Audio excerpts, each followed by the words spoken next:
नमस्कार, स्वागत आपका एक नए वीडियो में। दोस्तों, मकर संक्रांति को लेकर अब तक का सबसे बड़ा अपडेट आ गया है। अगर आप भी मकर संक्रांति 14 तारीख को मना रहे हैं तो हमें क्या सावधानी बरतनी होगी, और अगर आप 15 जनवरी को मकर संक्रांति मनाने वाले हैं तो क्या गलती करने से बचना है। आइए फटाफट जानते हैं, क्योंकि ज्योतिषचार्यों ने एकदम कन्फर्म कर दिया है कि किस दिन हम मकर संक्रांति मनाएंगे और कैसे मनाएंगे।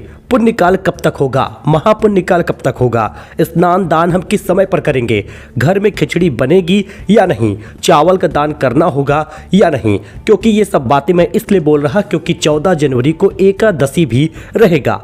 अब कुछ लोग एकादशी की वजह से 14 जनवरी को मकर संक्रांति नहीं मना रहे, वो 15 तारीख को मनाएंगे। अब बनारस के ज्योतिषचार्यों ने ये जानकारी दी है, तो आप तक वो खबर देना मेरा काम है। इस वीडियो को आप ध्यान से देखिएगा। चलिए शुरू करते हैं। मकर संक्रांति को लेकर इस साल भक्तों के मन में सबसे बड़ा सवाल यही है कि हम 14 तारीख को मनाएं या 15 तारीख को। वजह यह है कि मकर संक्रांति पर सटतिला एकादशी होगा। मकर संक्रांति के दिन सटतिला एकादशी पड़ रही है। पंचांग के अनुसार सूर्यदेव 14 जनवरी को दोपहर 3:07 पर धनु राशि से निकलकर मकर राशि में प्रवेश करेंगे। सूर्य का मकर राशि में प्रवेश करना ही संक्रांति कहलाता है। धार्मिक मान्यता के अनुसार मकर संक्रांति के दिन स्नान, जप, तप, दान, श्राद्ध और तर्पण का महत्व होता है। एकादशी भगवान विष्णु को समर्पित है। सभी पापों का नाश करने वाली ये तिथि होती है। इस साल मकर संक्रांति और एकादशी दुर्लभ संयोग बन रहा, अक्षय पुण्य फल देने वाला भी होगा।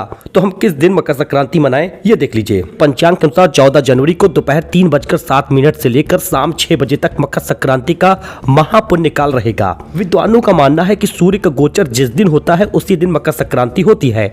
अब ऐसा शास्त्र सम्मत में होता है। इस आधार पर मकर संक्रांति 14 जनवरी को ही मनाना उचित होगा, भले ही संक्रांति की अवधि 15 जनवरी तक क्यों ना हो। अब पंचांग के मुताबिक माघ कृष्ण पक्ष की एकादशी तिथि की शुरुआत 13 जनवरी दोपहर 3:17 पर हो रही है और 14 जनवरी को शाम 5:52 पर समाप्त होगी। ऐसे में 14 जनवरी को मकर संक्रांति पर ही सटतिला एकादशी व्रत भी रखा जाएगा। अब इस बार खिचड़ी पर्व को लेकर भ्रम क्यों है। मकर संक्रांति को खिचड़ी के नाम से भी जाना जाता है। परंपरा के अनुसार इस दिन तिल, गुड़, चावल, उड़द और खिचड़ी का दान भी होता है।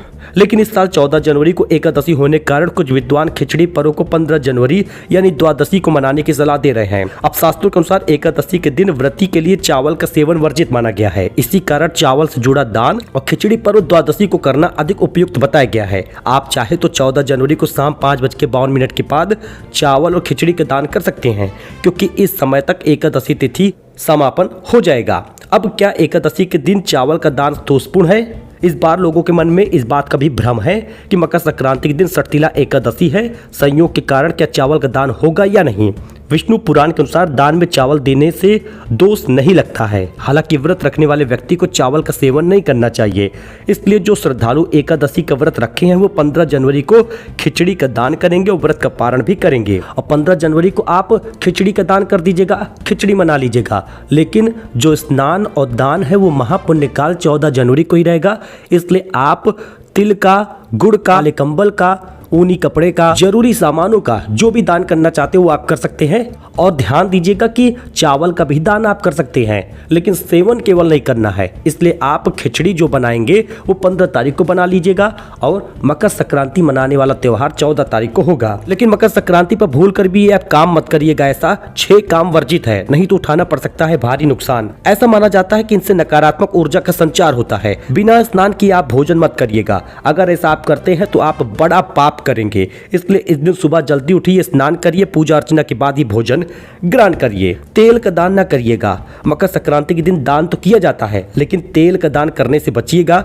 दान के लिए अन्य वस्तुएं जैसे अनाज, तिल, गुड़, कंबल आदि का ही चुनाव करिएगा। सफेद चावल और नुकीली वस्तुएं दान न करें। सफेद चावल, नुकीली चीजें जैसे चाकू, कैंची, इन चीजों को वर्जित माना गया है। इसके साथ ही तिल, गुड़, अन्न, वस्त्र और अन्य वस्तुओं का दान करिएगा, लेकिन आप सफेद चावल और नुकीली चीजों का दान न करें।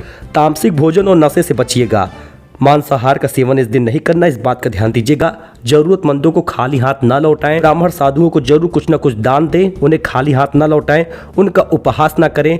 धन और वस्तुएं दान करने से सुख समृद्धि बनी रहेगी। किसी का अपमान न करें, किसी का दिल न दुखाएं, घर में चाहे बाहर, इस बात का ध्यान दीजिएगा। मकर संक्रांति आप 14 जनवरी को मना सकते हैं, बस केवल आपको खिचड़ी नहीं बनानी घर पर और उसका सेवन नहीं करना है, क्योंकि एकादशी होगा। ये काम आप 15 तारीख को कर सकते हैं और आप चाहे तो स्नान दान और खिचड़ी का त्योहार पूरा 15 जनवरी को मना सकते हैं।